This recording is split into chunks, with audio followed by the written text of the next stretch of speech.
తోటాయి గోను పువ్వులు మిలమిల విరిసే వాడవాడంతా ఓ పూల వరవాయి ప్రతి పువ్వులు చెరువేమో ఓ పూల తోటాయి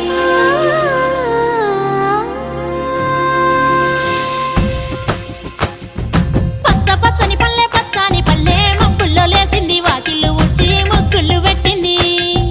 అందాల బొడ్డమ్మ వాకిట్లో పెట్టి జైలెత్తి మొక్కింది కాపాడమంటూ గౌరమ్మ నడిగింది ఆడబిడ్డలు ఇంటింట నిందే అమ్మ నాన్న గుండెంతో పొంగే సత్తి పిండి సకినాలు చూస్తే నోటి నిండా ఊరిల్లూరే పొద్దు పొద్దున్నే తమ్ముళ్ళు లేచి పూల కోసం బయలెల్లి ఉరికే శాపపరిచి వాకిళ్ళలోన చెల్లెళ్ళంతా బతుకమ్మ పేర్చే